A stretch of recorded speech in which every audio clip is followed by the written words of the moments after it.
Welcome back to Cinema Corner. I'm Blake, and I'm here with one of my co-hosts, Josh. And today we are doing a review on Beetlejuice Beetlejuice. Oh, Oh, hey, to the future when we say the third one, because they're making a trilogy, obviously. yeah, you gotta They're at setting this it up. point. Yeah, they got it for the meme of it. Yeah, so we're going to try to review this. Emphasis on try. What does that mean? Elaborate. Well, I will elaborate. That's the point of the video. It's basically this movie. I'm going to start off with just giving credit where credit is due. Gave the exact same vibes as the first one. Okay? Just copy and paste, exact same vibes of when it was over. I didn't know how to feel about it, but I didn't hate it. And I felt like my time wasn't wasted. So that's really all you can ask for from a movie. At the bare minimum, it reaches that each time. Okay? Now, in terms of the rest of the good, this is where it gets tricky. Okay? This is where it gets tricky. Some parts were funny. Hella confusing parts. Plenty of that. And the biggest thing is that there was a lot more Beetlejuice. I think, I don't know what the actual screen time of him being in the film. It would be really funny if it was exactly double, because that is what it felt like if they did, double the screen time. I want to say it was double the title. 16 minutes in the first one. I think I saw a stat. First one I thought was 14 or 15 minutes. But either way, it was hella low. And even when I remember watching the first one, I was like, he's just not really a big part of this film. He's just kind of there, fuck some shit up, and he's a side character. So this one, he's definitely a sharing the main character for sure. Yeah. But otherwise, Michael Keaton, I thought he came into it, felt exactly the same as he was in Beetlejuice for the first one. I didn't feel like he was any different. Character was about pretty much the same. The only thing is, it seemed like they definitely were trying to cast him away from being more the villain role to kind of like he was only like a he was like an anti-hero practically in the film. That's what he was. While in the first one, he was just a pure, I'm gonna fuck some shit up. He's a bad guy. Everyone feared him. On this one, I feel like they kind of made his ex-wife Dolores a villain, so that way they can make Beetlejuice not be really the bad guy and have him way more involved. So Dolores kind of felt like just a nobody character that was just there to just be a bad guy. And that's it. Like solely just a character. Yeah. I don't know how you felt about her. Yeah, they just needed somebody to be the lesser of two evils. They were like, we want Beetlejuice more in this. We don't really want to make him like the villain, so to speak.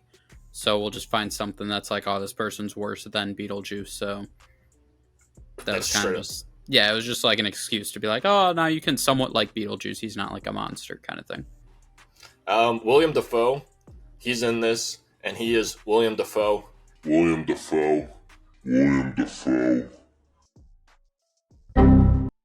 Plays a goofy character, and that's all you could say about his character is that he was funny. I love Willem Dafoe. Every time he's in a movie, he always gives it his all, and he could feel it and tell it. And he was definitely a great addition, I felt, on this, versus the random Danny DeVito cameo, which made no sense, and he was just there and confused both of us of if he was in the original one, because in our theater, people clapped hella hard, and it was the older crowd that clapped for him. So that was a very confusing part of why he was in this. He kind of just was there. Yeah. For like 5 minutes. I really had to think about it. I was like, was he in other Tim Burton movies? Like, I don't remember him in other stuff that it's like that kind of thing that he adds him and everything. So that was a little like, okay, why are people so hyped about this? Like, is it just solely because it's Danny DeVito? Is that what we're doing now? It's just kind of valid, but still. Yeah, that's what it must have been. But yeah, I mean, I definitely think Beetlejuice was pretty. To me, I felt like he was quite a bit different in this one. I felt like in the first one, he was my least favorite part of Beetlejuice. Honestly, was Beetlejuice. Really? I thought in the first one he was extremely like 80s humor.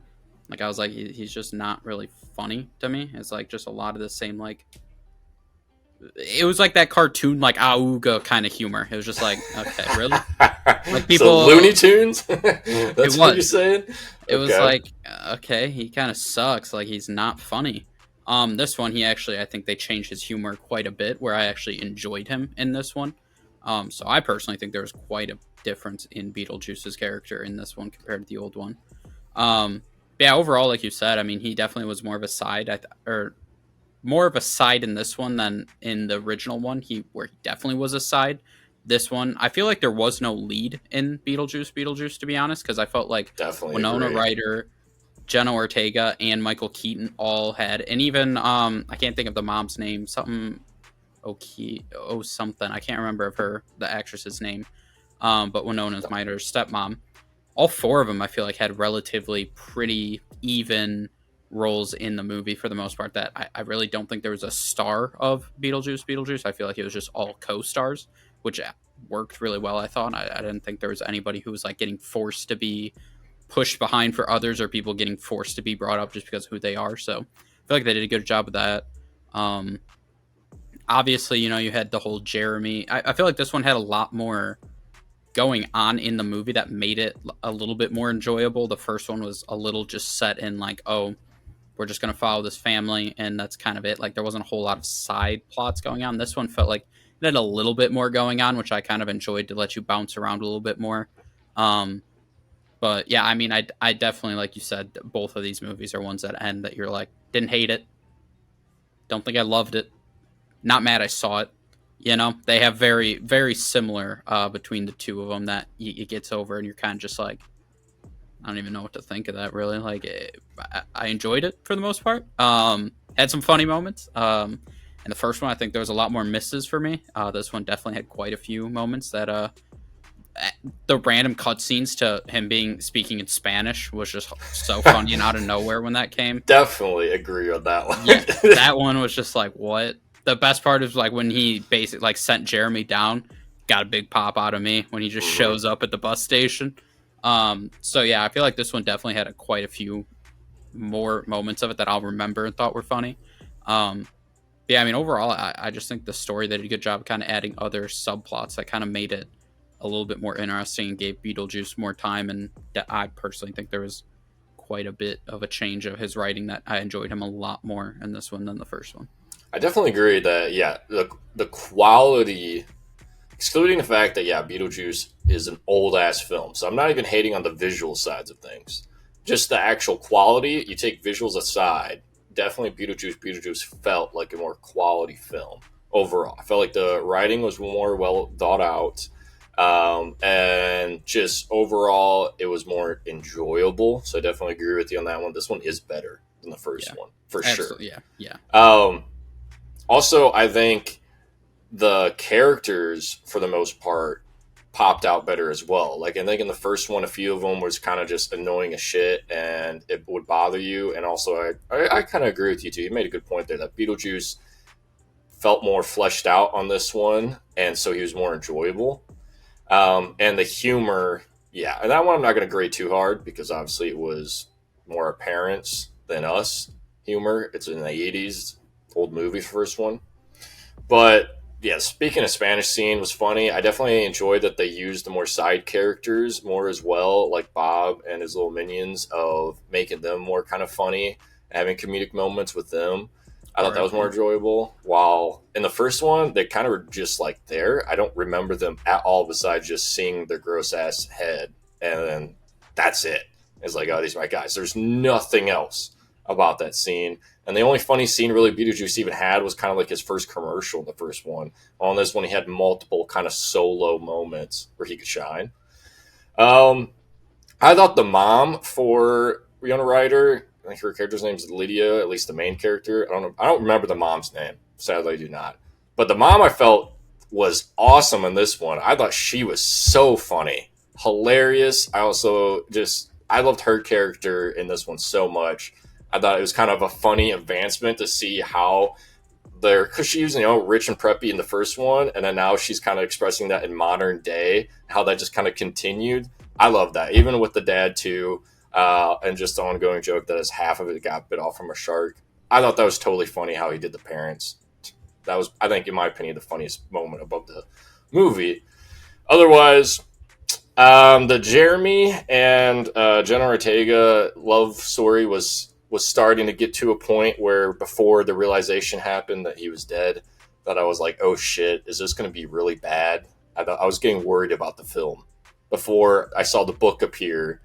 That's when I was curious how that was going to, if there's going to be any twist. And obviously there was a twist, and that made it fun.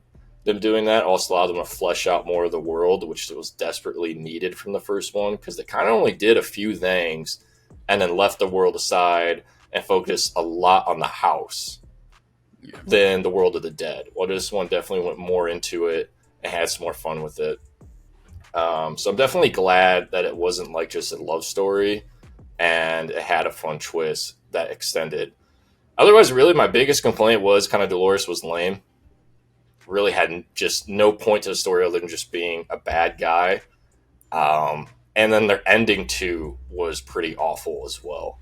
It just had, basically you could take Dolores out and there was really no impact to the movie at all. Because she didn't make a difference to Beetlejuice. He avoided her the entire time. The only thing that happened is that she killed Bob, you know? That's the only rough thing she did. And that was an impact, but besides that, nothing. Whoa, Danny DeVito, R.I.P. Nah, come on. Bob, a real one, though. He didn't say a word. He didn't say a word. He ain't a snitch. Shout out, Bob. Gone but not forgotten. Yeah, I mean, this one's a hard one to rate, like we talked about. I got a rating for it. Yeah, I would say probably like 6.8 is a good number for me. It definitely was pretty enjoyable. I could see myself rewatching this again at some point. Don't think it was like phenomenal, but I definitely think how much it made me laugh. And like you said, I just think it visually, there was something, it just was a fun movie. Like you could, like Tim Burton just has fun with his movies, you can tell. And it just like, there's just scenes that looked cool and that he'll do different styles of, obviously, like how the dad got, the plane went down, he bit, and it was like kind of that claymation type animation, stuff like that. Like it's just enjoyable, so I had to give it some respect. So yeah, 6.8 I think is what I'm gonna give it. Really, I was a lot higher than I expected. I thought this movie is the definition of a 50-50. And so I gave it a straight 5 out of 10 for me, because I could watch it again, and I could also just never see it again. And either way, it's okay. Interesting. That's how I walked out of the movie theater, and I was like, that's what I thought. That's how I felt throughout the film too, and I think it's fair to it, and that's how I feel. Interesting. Well, that's gonna do it for this video. Beetlejuice. If you've seen it, leave down in the comments below what your thoughts on it are. As always, like the video, subscribe to the channel, and we'll see you guys in the next one.